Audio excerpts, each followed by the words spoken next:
top, you'll always be. Doesn't have to be perfect, ain't gonna be perfect. We go compete for 60 freaking minutes. All right, enjoy the opportunity, enjoy the environment, and then go play our butts off, play for one another, and have a hell of a lot of fun. Everybody got me? Yes, all right. To be the man, you gotta beat the man, and I'm saying, woo, right here. Hey, it's us against the world, fellas. Yeah. It's us against the world, fellas. Don't nobody believe in us. Yeah. Don't nobody believe in us. We don't need nobody to believe in us. I believe in you. I believe in you. I know you a dog. I know you a dog. I know we some dogs, man. Hey, all this preparation we put in, all this been talking about. Hey, it's time to go release pain, man. It's time to go put in real. Let's go. Tennessee on 2, 1, 2, Tennessee. Ball, Tennessee, ready. Ball, Tennessee, ready. Ball, Tennessee, ready.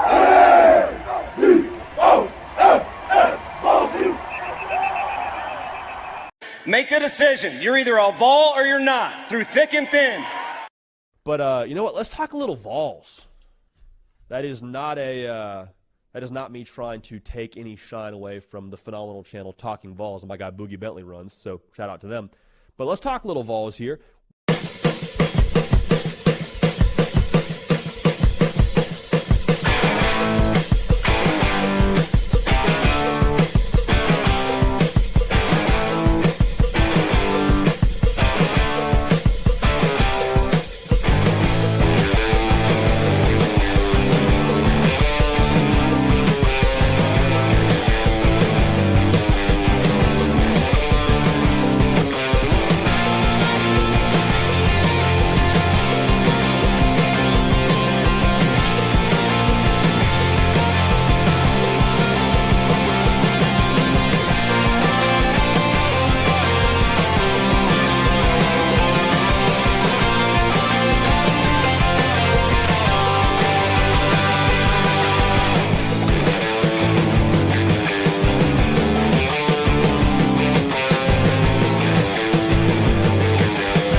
Good Wednesday evening. Welcome to the Talkin VAWLS Network. My name is Boogie Bentley. Coach Jay is here. Coach, are you a certified ball knower? Are you a certified ball? Do you call yourself a certified ball knower? I got to be honest with you, Boogie. Thank God you're going to say no. I don't like the expression like, you don't know ball. He don't know ball. Like, you don't know ball. And I got to be honest. I got lured into like dropping like a comment into I got sucked into the doldrums of the internet, and you know, someone made a comment and I kind of like flashed a football knowledge badge and I immediately felt stupid. I immediately felt dumb and stupid. You know, if you're here, you love football, right? Like if you're searching comments every day and commenting, you know, ball, and we might all be at different points in our football journey, but I don't think you should ever like necessarily talk down to someone and, you know what I mean, like treat them badly if they had something wrong or, you know, something amiss. Surely that you know, we can all continue to learn more about the game we all love. Hold on, we shouldn't give peace a chance, Boogie. We shouldn't talk down to people. I guess not. It's Georgia week. All I'm going to do is talk to people. I'm going to play this clip for them. If they somehow stumbled here and you're a Georgia fan, this is what I think. I don't believe there are good people that pull for Georgia. I think they're all terrible, ugly, disgusting human beings. I think it's just that, no, there are no good Georgia fans, Eric. There are none. Am I allowed to do that? I thought we were talking about people. I mean, you got to be a good human being to qualify for this. That's I true. I don't think Georgia. Nothing pisses me off more than being on Twitter and seeing, like, they say something that pisses me off, and I go to the profile and it says certified ball knower. Let me catch up with the chat. I don't even know what we're talking about. We got Pancakes and Bacon here. They're just in the back going, this is what we signed up for. We got to jam some super chats. Come on in, smash the thumbs up. That's easy. Share it out. Let them know we're live. We're going to be talking about Tennessee and Georgia. We're going to catch up with Kyler and Reed, see what they think about Joey Aguilar, see what they think about this offensive line, see what they think about this defense. But we got to catch up with you guys first. Brian Turner dropped a $5 super chat, says door fee, GBO. Shout out, Brian. We appreciate you, my man. Randy Wilson for $5 also says door fee. Shout out, Randy, man. You guys are paying those door fees this evening, and I like it. Todd Landers for $2. Says Dorothy. Shout out, Todd. Appreciate you, brother. Ball's going to ball for $2. Dorothy, who am I seeing this weekend at the game? I'm not sure. Coach, you're not going. I'm not going, but that will be sold out, and it will be hostile. Peyton Vols for $5. Vols have more than a chance. Georgia going back home with tears in their eyes. Vols win 31-28. John Watts for $5. Dorothy. Shout out, John. Matthew Watson for $2. Vols 27. Georgia 24. Go Big Orange. Shout out, Matthew. We appreciate you. Isaac Owens for $2, 30-27 Vols. Shout out Isaac. Ian Pickett for $5. It's Georgia week. GBO. Tennessee wins 23-20 in overtime. I like it. Shout out Ian. Rocky Mountain Ball for $5 says for Charlie, man, that's unfortunate. I don't like that. I don't talk politics on here, but that was a good man, and that was a ridiculous act, and we are here to provide you with a distraction from the real world and the nonsense and the chaos that we live in. We're going to talk football, but shout out Rocky Mountain Ball. I appreciate you. Levi for 10. Dorothy, what's up, guys? This game will be decided by our defensive front. You guys think they can hold up, or lack of depth and injuries will cause us a problem? GBO, love the show. We're going to talk about that defensive line. We're going to get Kyler and Reed on here in just a second and jump into it. Backflip spaghetti drops a 50. We got to do it, Coach. We got to do it. Money isn't everything. It's the only thing. And everyone has a price for the $1 million man. Shout out Backflip Spaghetti for 50. Says absolutely we can win, and after we do, I'll drop the hundo GBO. Shout out Backflip Spaghetti. $50 is not cheap. Let's get the boys on here. We've rambled and talked about ball knowers. Let's get into it. I feel like in true pancakes and bacon fashion, I need to go right now. So, how's it going, Kyler and Reed? Yeah, how we doing, bud? Yeah, there it is. Yeah. Awesome to be with you all. Awesome to be with you. Thank you for reaching out and for the invite. And I'm excited to talk shop and go from there. I know the big. Hey, that's my shirt. That's my shirt I gave you. Yes, it is. Yeah, the Holston Hills, baby. Yeah. Sorry, that just caught me off guard. I just gave him that last time he was in town. So happy to see it this morning. Love it. I don't even know what's going on around here. Are y'all ball knowers? Do y'all get pissed at Twitter as much as we do? I'm pretty sure y'all get fed up with Twitter. There's some out there that can get under the skin a little bit. I don't want to be the Ryan Clarks of the world and act like someone can't have a take just because they didn't play the sport. So the holding myself above others, I don't jive with that. But yeah, there's some out there where it's like, all right, like let's not overstep here, okay? Like let's pump the brakes. But I try, Coach. I'm with you. I try my best not to get caught up in those comments and just like tweet something or respond to something.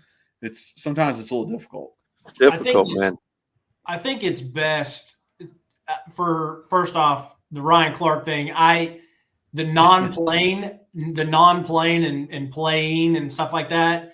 If there's certain conversations being had, sure, a player or a coach is going to have a better experience to maybe refer on. But one of the people that I genuinely love talking sports with the most didn't play football, didn't play really any type of football. He was a college golfer, but he watches the game and he sees the game. And so that's where I always have to remind myself too. And about the ball knowing and not knowing, I'm not going to say and call myself a ball knower, but on Twitter, you can definitely read and come across stuff. And it's like, they definitely don't. So therefore I'm not going to engage or even let it bother me. And other time, half the time, I don't know what you guys think. I don't know whether people are just trolling and trying to get a reaction. I'm gullible person, I guess, unless it's online, because someone will say something and I'll just be like, no way, they believe that. And it's like, no, they probably don't. They're laughing at all of us engaging over it. So, but yeah. I have no idea what just happened. I did not have this on my bingo card to start the show this way, but welcome to the Talkin VAWLS Network. Kevin Smith drops a 20 spot, says, let's effing GBO. We can and will win an absolute dogfight this weekend. 17-14 on a game-winning TD drive. Again, LFGBO. That's Orange Boy. We got to play the clip. Rocky Top! Shout out, Kevin. We appreciate you. Lee Honda for 2, lurking and working. Sup, ball fam? What is up, Lee Honda? Good to see you in the chat, my friend. Man, I don't know where I want to start. I will start by giving you guys your kudos. I love that you guys, if you guys aren't familiar with Kylan Reed, surely you are. Pancakes and Bacon over at Rocky Top Insider. You can check them out once a week. They both played college ball. They do know ball. They do know more than most of us know, and that's why I love listening to these guys dig into it. Sometimes I like to get them on here with Coach, and I just sit back and get my popcorn and listen to you guys talking. It's exciting. I love it, man. I love listening to you guys cook. But I wanted to start with this because it's a little lighthearted. It's a little funny. It makes me laugh. Have you guys seen this? Have you guys seen this? I made a video on it this morning, but we got to talk about it. AP poll, if you missed the video. This nice young lady right here. She covers, Coach, she covers USC out there in California. So she went to bed. She had a rough night. She went to bed. She woke up. She ranked. She moved Florida up 2 spots in the rankings after they fell to USF. Let's take a listen to why or why not she moved them up 2 spots. But as far as what my votes are and what my process is, I wake up early in the morning after covering a game late in the night before. Don't want to go too much into my process or logic, but I will say. Could that possibly be because there is no logic? I mean, could that possibly be why she doesn't want to go into it? I mean, she was up late, Colin. She was up late. She got up early. Let's hear the rest of it, then we'll talk about it. I appreciate everybody's interaction on social media and all of your feedback. There's tons of people that vote on the AP poll, and it's not a perfect system, but at the end of the day, no matter who you pick, it does even out because there's so many people who vote. And like I said, it's really fun for discussion. It doesn't, probably matter in the end, but I'm glad that people are having a really good time with it. She nailed it right there at the end, Kyler. It doesn't really matter at the end. What are your thoughts on the AP poll? And then when you've got this girl putting this out there, it's a joke, man. At what point did we just get away from it? I mean, it is, too bad for her that she was the one who actually said it, but she ain't the only one who doesn't know what the heck they're talking about when it comes to beat writers. I think at this point in the game watching, the information availability of the world, beat writers probably aren't the best ones to vote on this. I mean, when you're a beat writer and you got to be with the team you're with for 10 hours on Saturday, how much ball are you watching? Are you even able to look at all the scores before you do your voting? I just don't know how involved they truly are. And she ain't the only one. There's a lot of voters out there that it really seems like they're not even trying, that once you get past the top 10, they're just throwing some names up there. They like a buddy over at this school, so they throw them on there. And the attitude of, hey, it'll wash out. Hey, it'll everybody's voting. There's so many voters. It won't really come to anything. It doesn't matter technically in the grand scheme of things. Obviously, guess what? Us on this freaking podcast, it doesn't matter, right? We are living beings. We have I need food in my mouth. That's what matters, right? So, of course, it doesn't matter in the grand scheme of things. But you, as a beat writer, get your money from reporting on the team, okay? Making those reports, telling people about what's going on, giving them information they probably wouldn't have got elsewhere. So you depend on those people to read your stuff and to follow you and to want to hear from you. Those people care, okay? Those people care if they're ranked. Mississippi State fans care if they're ranked in the top 25 after beating Arizona State. Ohio State fans care after they beat Texas. They wanted to be number one, and we're going to be pissed if anybody else was.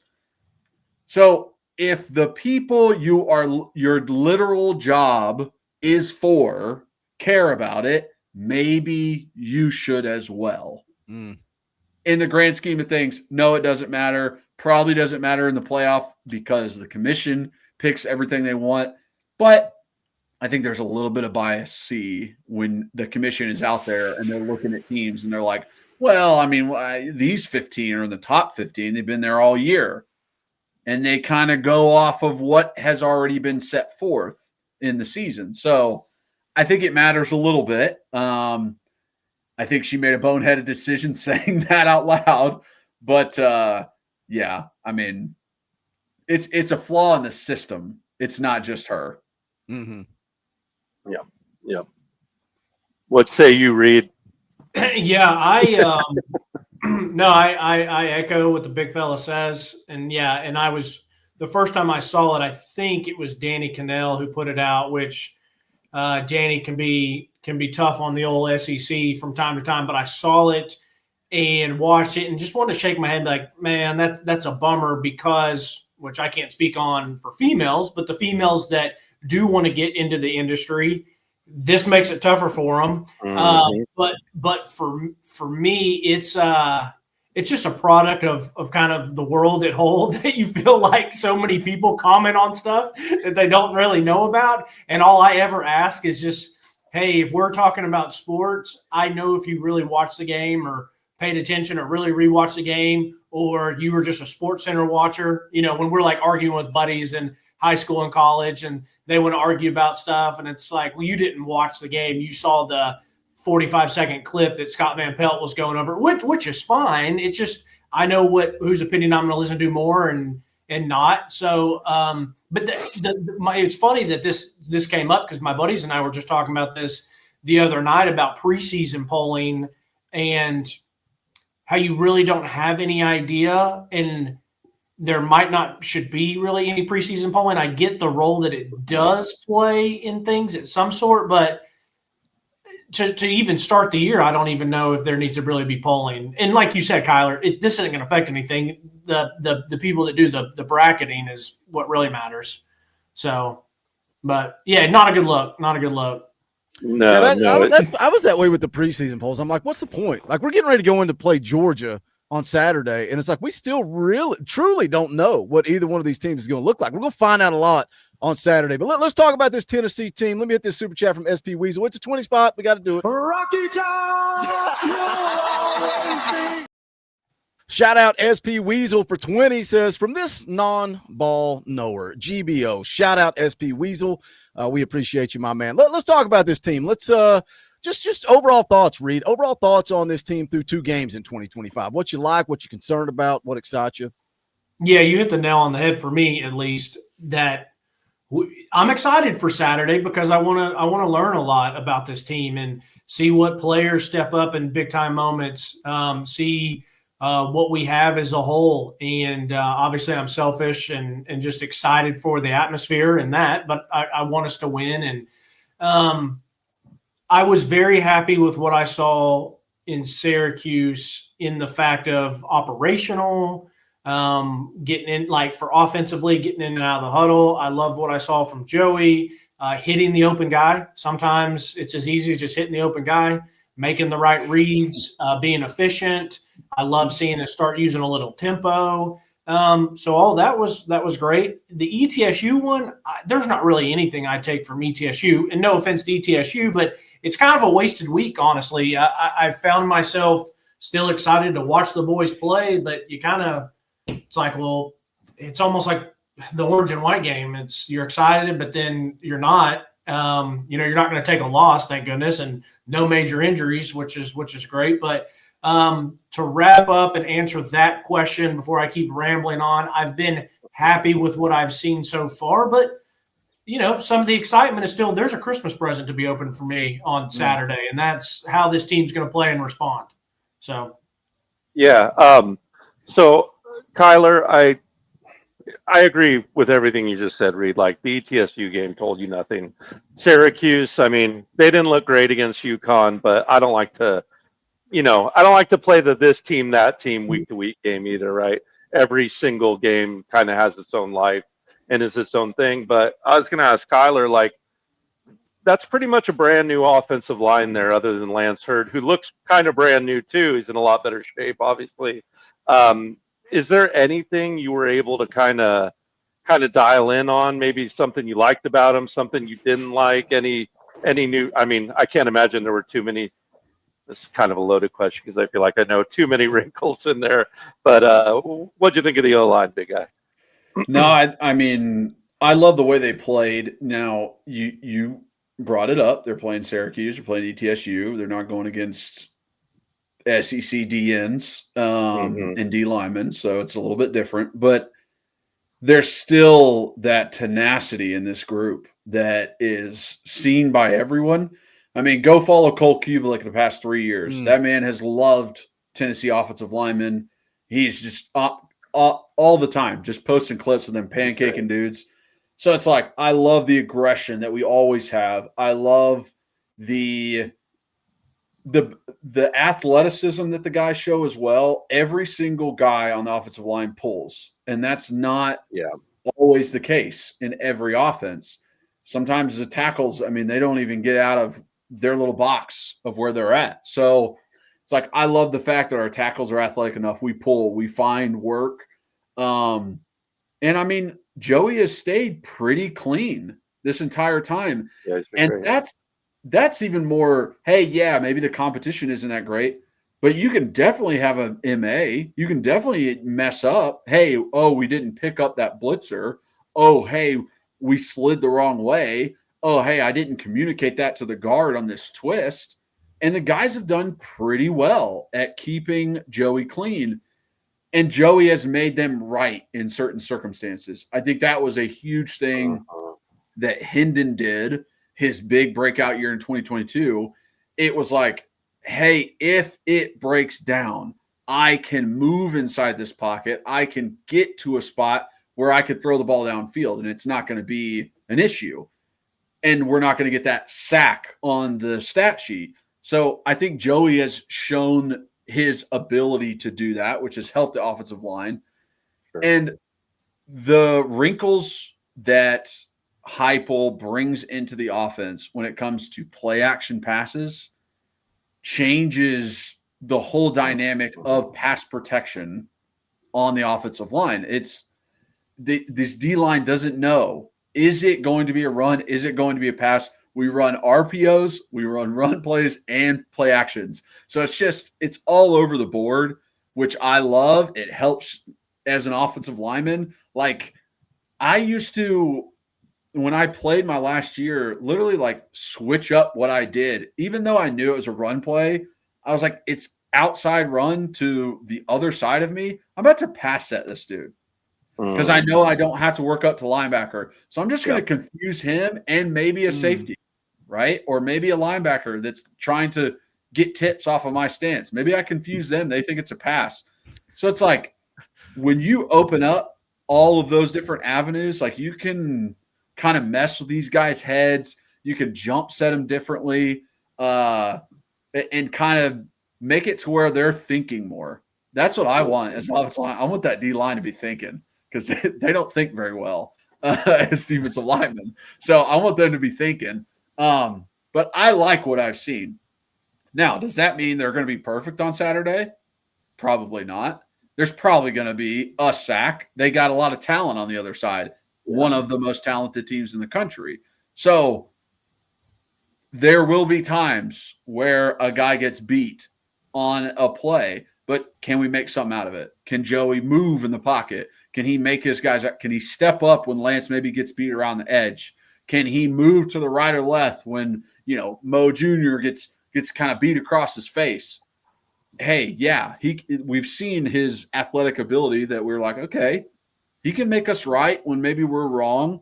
So I love it. We're always a great running football team too, because the offensive line and the holes that they make for these guys, and not letting running backs get touched until 2, 3, 4 yards downfield. It's like I am very excited for the offensive line. Yes, it's a lot of new guys. I want to see David like really bad. I want to see him. I don't care, if it's his first game. Start him? First game, yeah. You starting him? I don't know if I'm starting him. If I was in practice and in camp and saw him more and watched then film, you would know. Then I would have a better opinion about like, hey, I'm starting him. But Jesse Perry has absolutely stepped up. I mean, and they said, hey, we need you, bud. And he's like, gotcha. Like, I don't play this position. This is not even where I'm going to play when David comes back. I'm going to be on the other side of the line, but I'll jump in for you. I'll Swiss Army knife. Got you. No matter what you need, I got you. So I love to see that. I love the maturity of Pendleton. Like, you can just tell, like, he is the bell cow. He is the leader on the offensive line. And the amount of like rotation and like guys they put in and guys they move around, like it always opens up an avenue for someone to step in if we're needed, right? And be able to take that over. So I'm happy with Jesse and what he's been able to do. I didn't think like being out on that island is tough, especially in pass pro. And he's held his own. He's got good technique. He stays square. Like, I didn't expect that out of him as a natural guard, just getting kind of thrown into it, but he's done a pretty dang good job. Yeah. Coach Jay talking about, do you start David Sanders? And Reed, that's something we've been talking about on this channel all week long. The deal with David Sanders. It's a stinger. He'll be back for ETSU. Oh, nope, he can't go. So we'll play it by ear, see what happens this week against Georgia. And I like seeing Kyler's reaction there. I don't know if I start him. So do you maybe rotate him in, Reed? And if you do, talking about Jesse Perry, it's not like he just popped in as the backup tackle, right? He moved from guard to tackle, which then also moves Wendell Moy from one side to the other. You're shuffling a lot of guys. Like 3 guys are impacted by that. So if you do rotate Dave in, do you just slide him in at right tackle and give Jesse Perry a breather and kind of leave your offensive line the way it is? Or do you shuffle everybody around? Like, there's a lot of moving parts there if you're going to try to get Dave involved. One last thing before you answer, Kyler talking about, we've not seen them go up against SEC defensive linemen. We've seen David Sanders. Well, we haven't. The coaches have seen David Sanders go up against one of the best defensive linemen in the country every single week. So they know what they've got. They know if he's ready. But how do you handle that, Reed? Yeah, I think you kind of almost just answered your own question with, for me, I was excited to see David, and I was on the golf course finishing up a round before the Syracuse game, and we get the news, and I'm like, oh my goodness, it's like, was he hurt? Like, is this bad? Is he gone for the season? It's like, then they play the game of, no, he's okay, he'll be back. Side note, I was talking with Kyler about this on our podcast, that I'm a little worried that there might be something worse, and they've just like matriculated it along, whether it's for an advantage or I don't know, whatever the reason the coach is holding information. I told Kyler, like, if he doesn't play this week, I'm going to be a little bit worried that if they're not like, yeah, hey, something really happened, he's going to be gone for half the season or full season, whatever the case may be.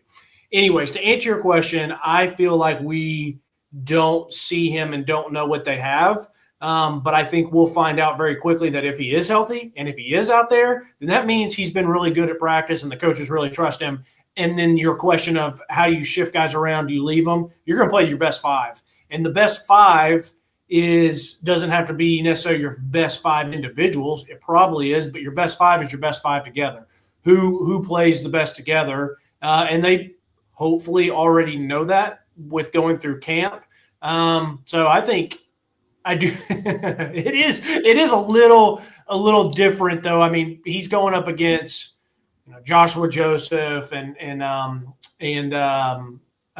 Bryson Easton, Dominic Bailey, Jackson Moy, whoever else that he's gone on one-on-ones against, or when they're doing 7-on-9 or run games or whatever the case may be. But when you're in Neyland and that place is rocking, and you've got a Georgia Bulldog across, it has to hit different.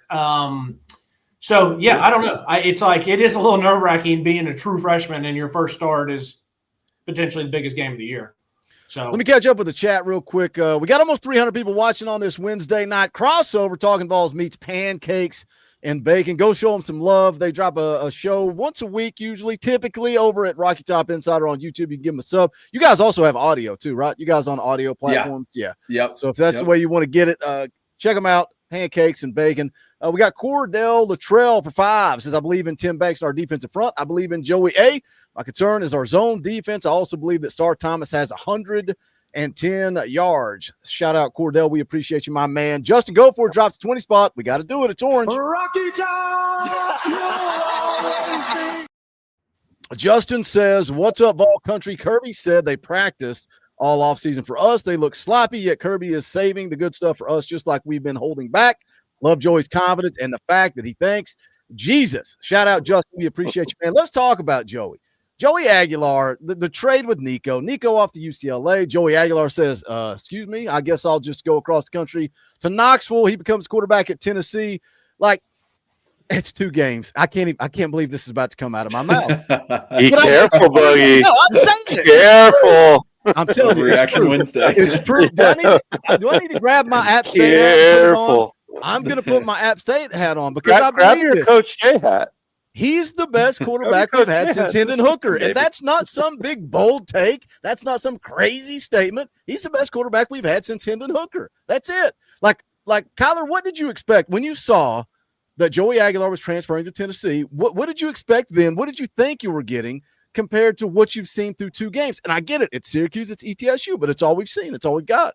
Yeah, I mean, it definitely wasn't what I saw. Like, I did not expect it to run as smoothly as it did. Like Reed said in the beginning, like the operation of the offense and how well it has moved with a new quarterback was surprising. Like the first week, you always expect extra penalties because it's that first game.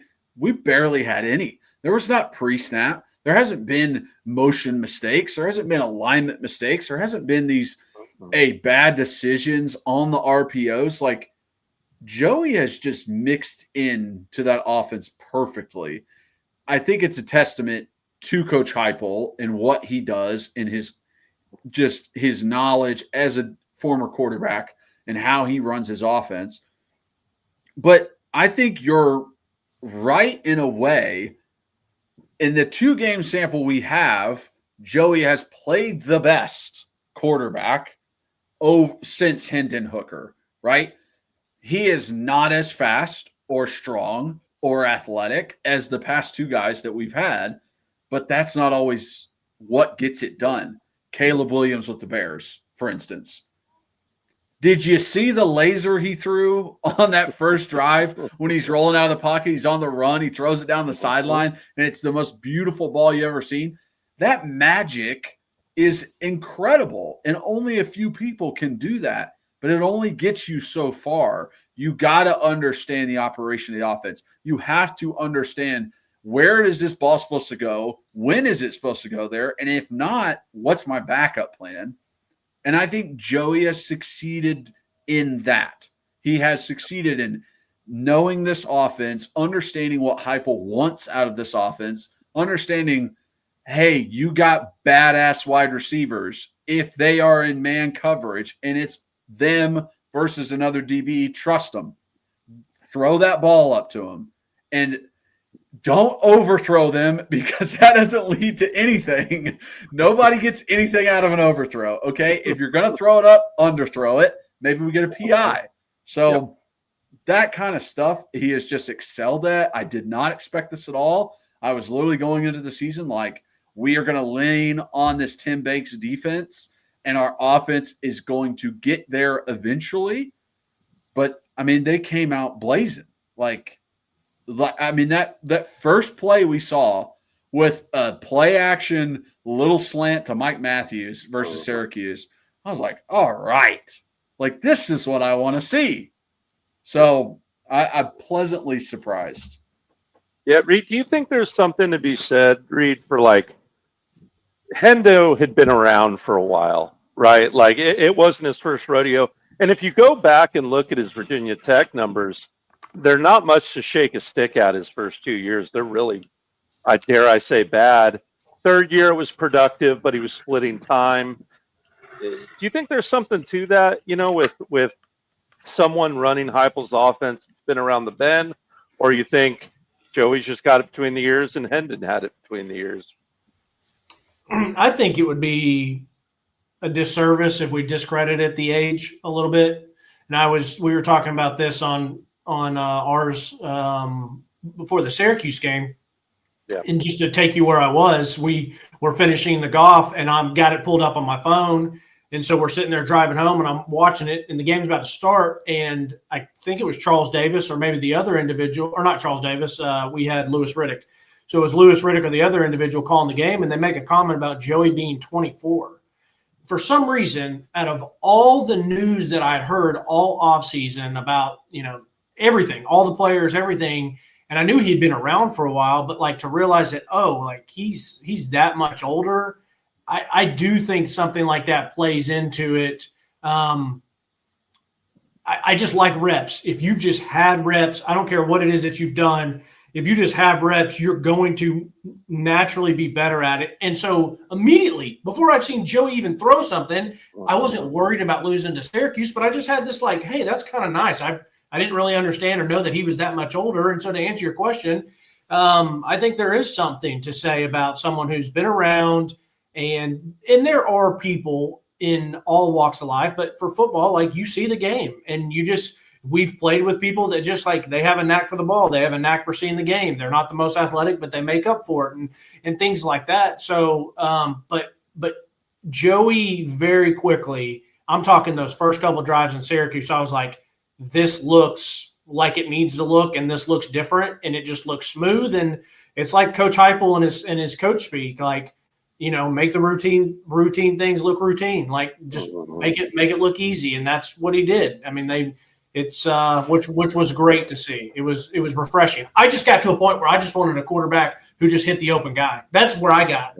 and I'm not saying that's not going to win you a national championship. Like this weekend, Joey is going to have to clutch up and make some plays, but he's going to at least beat, knock on wood, the Mississippi States of the world if you just hit Heupel's open guy, in my opinion. Yeah. Yeah, I agree. Let's jump into Tennessee, Georgia coming up on Saturday. 3:30 kickoff, Checker Neyland, college game day. Like, these are the moments, man. These are the games. As a player, obviously you guys are excited. As a fan, man, this is what you live for. And then I hate Georgia. I play that clip at the top of the show because I truly hate Georgia. Like everybody in our fan base, it's like, do you hate Alabama more, Florida more? At least I felt like as a kid that grew up in the 80s and 90s, I was spoiled, man. We dominated Alabama's ass. Like I hated Florida because of Spurrier, but I hated Georgia because they were like these just little annoying people. And it's like, you've not done anything since Herschel Walker, right? It's like, y'all suck. And you run that mouth so much, but now they've been good. And so that makes it even worse because there's nothing you can say to them. Like they've like Kirby Smart, like you got to call it, man. He's owned Josh Heupel. And then overall, 8 straight losses to Georgia. It's like, this is that last monkey that Josh Heupel's got to get off his back. What do you got to do? Kyler, what is your recipe to go up against Georgia tomorrow and come out with a win? What do you got to do? I mean, recipe is on both sides of the ball, the run game and one-on-one matchups on the outside. Yep. Like that. Are you winning on that, right? Are we winning on our run game, and are we winning our one-on-one matchups on the outside? That's what determines our offense. Are they winning on their run game, and are they winning on their one-on-one matchups outside? They're not the same offense, but they run the same way. People don't always pick up on the fact that Heupel loves running the ball, that running the ball is such a huge part of this offense. Because it's not typical, Georgia has more of that typical side where it's like we're running this ball to set up for our athletes to have the opportunities on the outside. And that's where it is. Who's going to run the ball better, I think, wins this game. Like, honestly. I got to jump in real quick because, Boogie, what you said about Georgia – I grew up too, and it was always the big three of Bama, Florida, and Georgia. But there was still a little bit where I remember like Bama was a big game, but we beat them. It wasn't anything. It wasn't bad. It was always the Florida game was the biggest game when I was younger, and then Georgia was like, yeah, they're fine, but we beat them. it goes back and forth. They'll beat us, we beat them. It's usually good games, but it was nothing else. And I will be the first to admit, while I want to jump in here before I forgot this, like I'll be the first to admit, I didn't think Kirby would be that good at Georgia. I didn't. I was like, oh, he's another Saban guy. He's going to Georgia. And I was wrong. I was dead wrong. He's been awesome. He's been nothing short of awesome and incredible. And he's gotten guys in there. And now that I've done this podcast with Kyler and gone back and watched games, I really respect how he goes about the game. But the two things for me that have frustrated me about Georgia are the barking. When you listen, we can all bark. And I'm fine if you want to bark. That's fine. You know, we all joke we're a dog, bark, but don't bark in another adult's face. And I even was joking. I was like, listen, if someone gets in my face and barks this weekend, it might not end well. Like, I'm not going to be talking about that. But that's the frustrating thing. And then the other thing is, if I've got to hear about Gunner Stockton and Gunner. Hey, Gunner, he's a good country boy, still drives his grandpappy's truck and wears Wranglers. It's like, dude, sweet. That's awesome. Can he win you a game? So it's like I'm looking to see what he does, like on his first real road trip in one of the hardest environments to play. Like, he might be good. I've watched a lot of quarterbacks come in there and have their career days against Tennessee. It wasn't against a Tim Banks defense, except for maybe Anthony Richardson did play really well against us. We won the game. But, you know, what's Gunner going to be? And I have 3 keys to this game. I told Kyler the 3 keys to this game, and I still stand by this, is our defensive line, our wide receivers, and the fans. Well, I know the fans are going to show up, so take that one away. Our wide receivers can, as I call it, clutch up and make a big-time play in big-time moments. And that doesn't have to be a Mike Matthews bomb where he mosses somebody like he did against ETSU. No, just someone make a really good comeback on a 3rd and 7 when we really got to have it. That's what I want to see. And then D-line, they've got some injuries on the offensive line. D-line, can you be a menace in the run and passing game? And I think if we walk away from our receivers playing well and our D-line playing well, and as long as we don't have Joey throwing 3 picks or anything like that, which he has not shown that yet, I think Tennessee can win this game. Let me catch up with Super Chats real quick, and then, Coach, you can jump in here. Pool Hall for 2 says, UGA05, I never sleep on Tennessee at home. I couldn't figure out what he was talking about. I don't know what he's talking about. Why do I never know what anybody's talking about? 2005, Georgia defeated Tennessee 27-14. DJ Shockley. I don't understand. Maybe he got the year wrong. Wayne Stars for 2. Joey, being 24 years old, has shown his maturity. Timothy McGee for 5. So, reading Kyler, what you are saying is instead of spending $8 million to a freshman, go after an older JUCO type that has the experience. Timothy's been saying this forever. Like, Timothy likes to drop super chats and just insult our line of thinking. But I'm here for it. Timothy said this a long time ago, and now it's coming to fruition, and he likes to brag. Bookham Dano for 5. Tight ends being put in work Saturday. Wide receivers have to be ripping passes out of the air in tight windows. Jim Slagle for 5. Thanks for my midweek Talkin VAWLS fix. I've heard every show since the first of last year. Cautiously optimistic. Stop the over-the-middle stuff. Boys, I agree. That's a big key for this defense. I want to say something real quick about the wide receivers. Then, Coach, you can jump in here. Like Kyler, you mentioned on the outside, and that's a big matchup, right? We know Georgia's going to play physical. They're going to play press man and say, I dare you to beat us. I was listening to the Film Network guy. I don't know if you guys ever listened to him or ever seen him. He's a Georgia fan. He was breaking down this game. I like to hear because he's a Georgia fan. I like what he does, but I like because he's a Georgia fan. His concern is their nickelback. Their nickelback, he said, our corners are good. Our corners are veterans. Our corners are going to be physical. I'm confident in the corners. I'm not confident in the nickel. And he said, maybe if I'm Tennessee, I use Mike Matthews in the slot. No. Braylon Staley. Keep your eye on Braylon Staley on Saturday because it's keep it simple, stupid, run the football, play defense, all that. We got to have a big play in the passing game. We've had one play over 20 yards in the last 2 games. I think it is crucial. I agree with what Kyler's saying. It is crucial to make a big play, whether it's on the outside or I'm keeping my eye on Braylon Staley in the slot. Go ahead, Coach. Sorry. Yeah, no, all good points. I think all I was going to chime in on was I totally agree. The trenches in press is where this thing's going to be decided. I mean, we haven't ran the ball for over 200 yards against Georgia in a minute, right, guys? Like the running yards have been uncharacteristic, we'll put it kindly, for Josh Heupel offense. So it has to be top of the list, a catalyst for it. And, if you look at last year's game, went out, scored 17 points real quick, and then it fell apart, right? I thought they made the better adjustments. And for me, I'd like to see that fixed. I mean, I'd like to see the adjustments be a little bit better in this game. I'd like to see Tim Banks be Tim Banks in this game. I feel like he's gotten away from what he does in this Georgia game. I don't know why that is.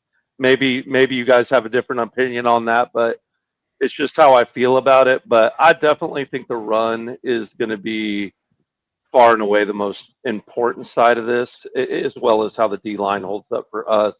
Some of the running that Syracuse did on him was a little bit problematic in my eyes. I don't know if they were just needed a blow because Moy was out and David Hobbs was out and they were stretched a little thin. But if you look at them, just like us, they're starting a true freshman at guard too, in Juan Gaston.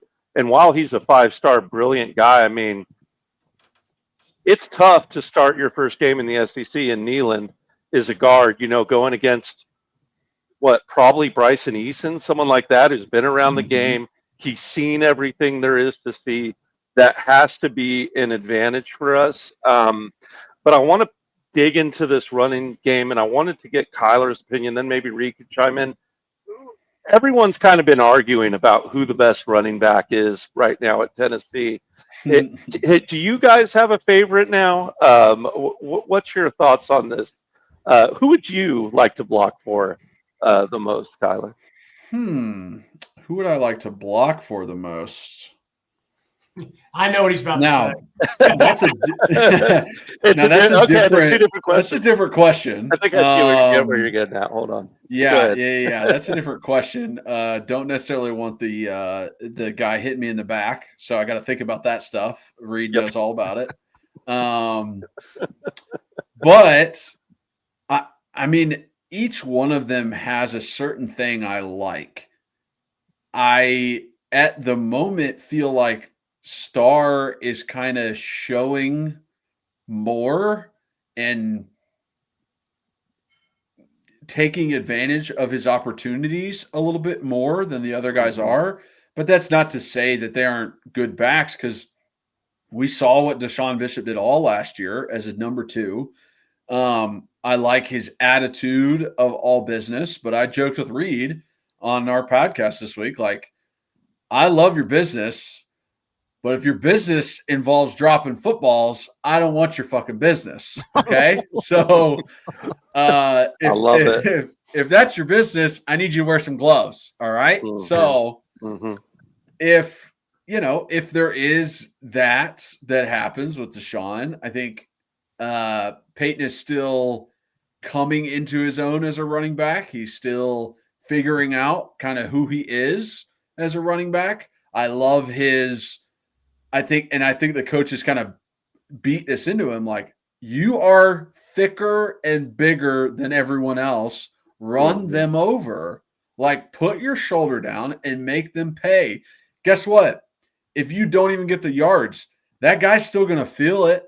That guy's going to get a stinger in his left, and the next play, he might not be able to bat that ball down.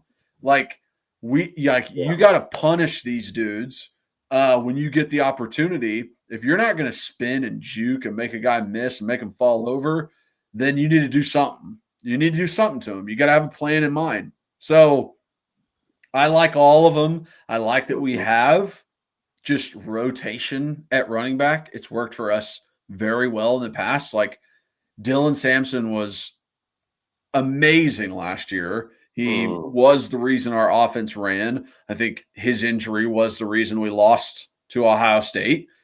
Yeah. And that was the first year in Heupel's offense where it wasn't 2 backs. It was really 1, and we had an extra. So I think it's now getting back to what he likes more. It's just like, hey, I got more guys back here.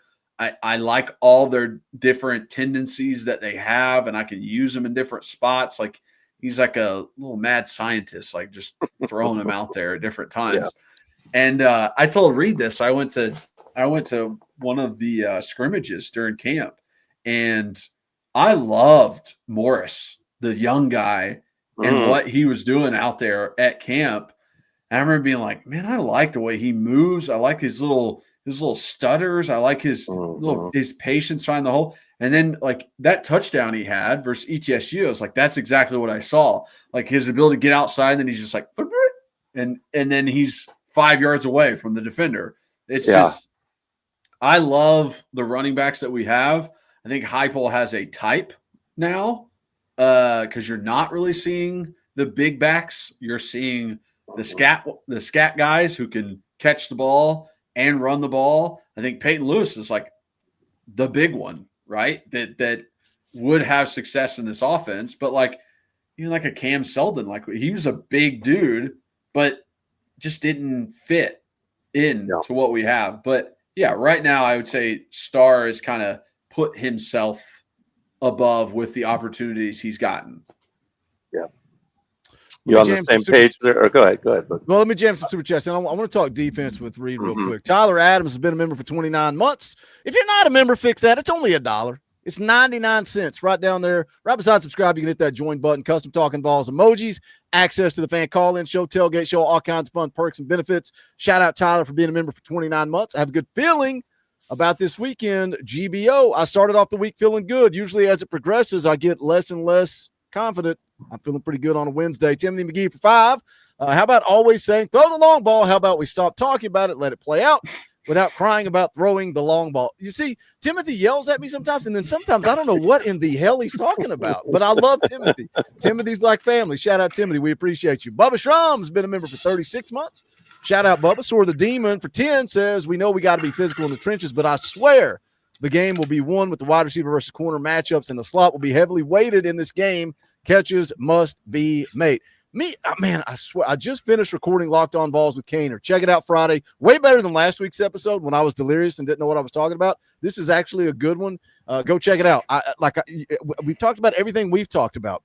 Playing defense, running the football, stopping the run, getting after the quarterback. Like so many things in this football game, I think it comes down to making a big play in the passing game, but also preventing plays in the passing game. It's been maddening. Coach Jay touched on it a little bit earlier. Ohio State, Georgia, going into both of those games last year, we're sitting here saying, don't play soft zone. It gets you beat every time you do it. When Tim Banks is aggressive, when Tim Banks brings pressure, we seem to have success. You're an old defensive guy, Reed. You played defense in college. What in the world is the answer? Is it the linebackers not getting deep enough? What is it? Is it a missed assignment? Is it just they're sitting back picking us apart? We can't get home with 4? What in the hell happens in this defense when we bring 4 and we drop back in a zone in the middle of the field just wide open? Break it down like I don't know anything about football. Okay, all right. I'll give it my best effort because I was going to ask Coach Jay what he meant by last year's Georgia game, and I'm assuming it was. Well, let me say this. I had people that were arguing with me that Tim Banks sat back and didn't bring the blitz. I felt like rewatching the game, he did bring the blitz. It maybe was zone blitz, but I thought they did a well of a job last year picking everything up. So it looked like to a normal eye, or just to someone that's not going to go back and spend the time to rewatch it, you're not going to notice that they did try to bring people. It just got picked up really well. So therefore, it looks like we were sitting back on our heels. Is that what you were referring to? Yes. And so for me, the Georgia game last year, I do agree with you. It was a misconception that we weren't bringing any pressure whatsoever. Easy for me to say. But one thing, and it kind of reared its head a little bit yesterday, sometimes I don't like how delayed our zone blitzes can be sometimes when we run a delayed blitz. Sometimes, to me, it seems like our timing gets off. And something about the way they changed their cadence I watched that game a lot last year. They changed their cadence in the second quarter, and something about it messed up our blitz sequences, specifically when we had show and goes going with one linebacker showing, the other one, drops back, whatever. But it just felt off to me. And then also the other thing I really didn't like, and this is, kind of well documented with Boogie, it's not so much on the blitz side of things. I don't like how non-physical our linebackers have been on their reroutes, on their wall offs. I feel like they've been a little bit soft on those. And in turn, I also haven't liked how when we've come off the edge, it seemed like not so much last year, but 2 years ago, the tight ends escaping me that was everything was at Bowers a couple of years ago. Yeah. We just would let him run unchecked. I mean, we wouldn't chip him coming off the line. We wouldn't mess with that at all. It just feels like, as you know, defense is a really, really physical game and can be in the pass game as well. And when we play Georgia, you see it. I mean, their corners are physical with our wide receivers. Their linebackers are physical with our tight ends. And I felt like that's been around at times on Tim Banks, but has been lacking in those big games where he's a little more worried, like Ohio State and Georgia. Okay. God, I wish I had some film queued up so I could bring out the old pen and start circling and talking about what I'm talking about. But yeah, those are kind of scratching the surface, and I'm trying to keep it as vanilla also for the audience. No, and if you're saying it, then I believe you, because I know that you're going to go back and watch it and some of that stuff. And some of that stuff either I haven't noticed or I've forgotten or whatever, because I've slept a few times since then. But for this year, and to answer your question, Boogie, I put out a clip talking about how I loved the drop that Edwin Spillman had with turning his body, getting his eyes across, finding what was coming, because I hate when you have a linebacker who just dropped in your zone. Yeah, you're dropping in your zone, but can we use our eyes to say, hey, if you got something in front of you, most likely they're going to cross your face or they're going outside, And then the other rule is if you got people outside, they're probably coming in and cross your face. Like, be aware of what's leaving and coming into your zones. And so Edwin, I thought, did a really nice job of that on the Syracuse. The speed and athleticism that Arian Carter showed to get from the fake mug to all the way back. I mean, that was NFL type stuff. And I saw a clip. Someone was talking about like Arian Carter's like the most athletic guy that we've had. And they're like, since AJ Johnson, which I know Kyler says AJ Johnson was very athletic. I don't think his foot speed was the greatest thing in certain cases that we needed, but that's for another argument, another time. But for our linebackers, let's go ahead and be as physical as we can with our backers, with our corners. And, unfortunately, we don't get the Kirby Smart and the Nick Saban, like, oh, their corner is just so good, they're physical. And it's like they subconsciously get away with all the hand fighting. Like, maybe we get to that point as Tennessee for being known for good corners. I like the hand fighting. I like that they allow it. And if they're going to let it go, I'm fine if Georgia does it. And I'm fine if Georgia's offensive or receivers hand fight with us too, and they get a catch off of it. I just want it to go both ways and be consistent. But another thing is to wrap it back up to your question, Boogie, is I feel like football, and especially in these big games, things get not over-exaggerated, but they feel like it's worse than they really are, because we're all going to be watching it, or we're going to be in the stadium, and it's going to be a 3rd and 7, and we're going to look up, and they're going to complete one. And it's like, oh, my gosh, what is Tim Banks doing? He's an idiot. The sky is falling. Yeah, exactly. Like, what are we doing? Like, all this type stuff. And then it's like, hey, guys, like, they're really good, too. They have really good coaches, too. They're going to make plays. Really and good. So there's going to be give and take. But, to answer the question, yeah, I think you got to have your eyes in the right spot is number one. And have your eyes in the right spot, be physical, not only in the run and the pass. But and I do think now with Arian, T-Lander still worries me a little bit, but with Arian and Edwin, they've gotten more athletic there. So if those guys are in zone match or man coverage, they can stay with guys out of a backfield that are a little bit quicker. But to wrap it up, and I know this is not defensively, this is a whole. If the game goes like we're hoping, it's not a blowout, or anything. I mean, if we blow them out, great. But if it's a back and forth, if it's a 2022 Bama, if it's a Bama last year, it's, as I call it, lack of a better word, who clutches up? Who is going to make that play, whether it's a PBU whether it's a tackle for a loss, whatever the case may be. And the last thing I'll say, because I know we're going to try to wrap this up quick, is I don't necessarily think Kirby is a monkey on Heupel's back. There was someone that was watching and listening said the swamp is the last monkey on the back. And I would say, yeah, that's probably the case. But I almost don't, and maybe this is wrong of me, but I don't necessarily fault Heupel for losing because of what he inherited and what Georgia's been. And what Georgia's been. Yeah. So it's like it would be different if I was like, oh, they're both going in the game, they're evenly matched, and Heupel's just getting out coached. That's not the case. Heupel, I mean, Georgia has been on one of the best runs in all of college football. So they've beaten a lot of people over the past 8 years when Kirby's been there. But yeah, so I'll be quiet for now.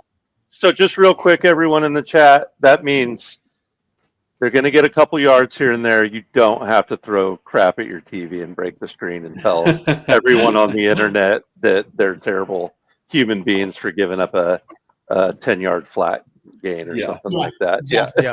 Maybe just stay off the internet. Maybe just stay off Twitter during the course of the game. Let me get a couple real quick from the chat. Foul Ming's been around here for 42 months. Says great points. Good to see y'all again. GBO, shout out Foul. Justin Goforth's been a member for 35 months. Volunteer Tennessee has been a member for 14 months. We appreciate you guys. I mean, I get it, man. Good team's going to make plays, right? And like anybody that doesn't like Tim Banks, I'm the biggest Tim Banks fan on the planet. Like I think what they did last year with this defense, you talk about what Heupel took over. Look at what Tim Banks took over. Like just dumpster fire. And then just each year they get better and they get better and they get better. And I understand, look, you're talking about Ohio State and Georgia. So if it's a talent gap, it's a talent gap. But there's always that glaring hole in the middle of the defense. And from the common fan, it's going, all right, what is this? Break it down. Keep it simple, stupid. Tell me what is causing this in the middle of the defense. Man, I'm excited. We've talked about the keys to the game. We're gonna tie a big fat bow and get out the door here. But I want both of you guys to give me. We'll start with Kyler, then Reed. You can wrap it up. We talked about the keys. We talked about important. Now, how do you see this playing out? What do you expect to see on Saturday? And if you guys want to give me a score prediction, give me a score prediction. Score prediction. This is always tough. I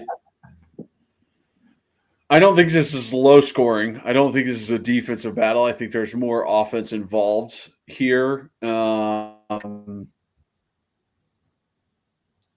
thinking maybe 30 to 24 kind of range in there. At 30 to 27, I could see. But I think it's, like Reed said, I think it's going to be clutch moments, guys stepping up. What we've seen in the past, what every fan saw in 2022 when Squirrel White makes a diving catch versus Florida on a 2-minute drive. When Brew McCoy comes across the middle, gets hit by 3 dudes, but makes a catch to set up a field goal versus Bama.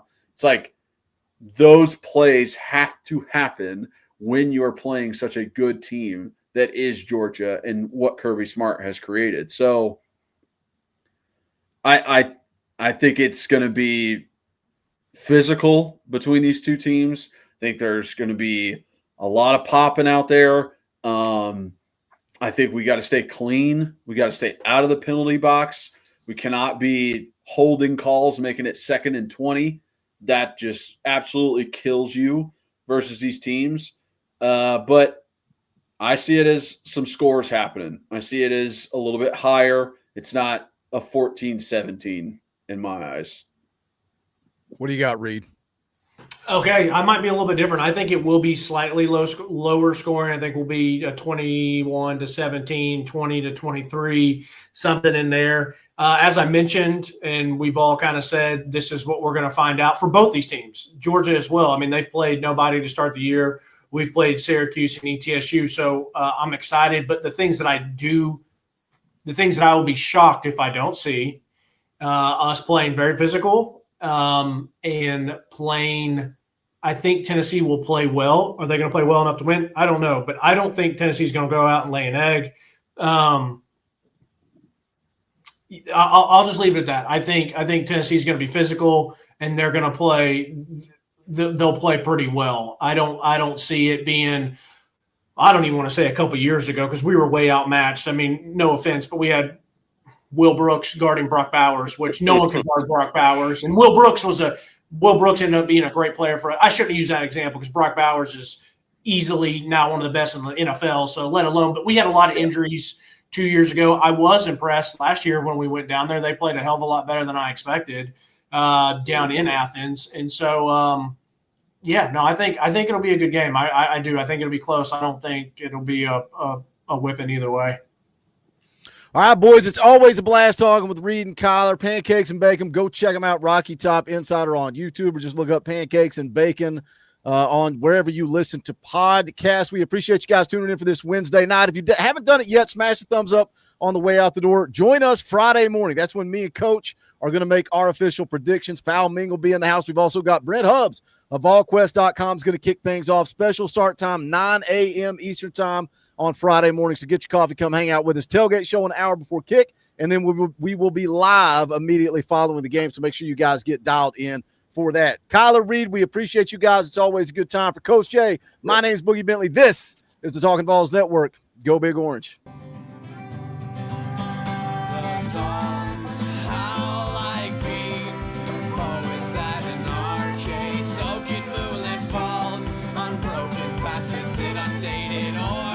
That we call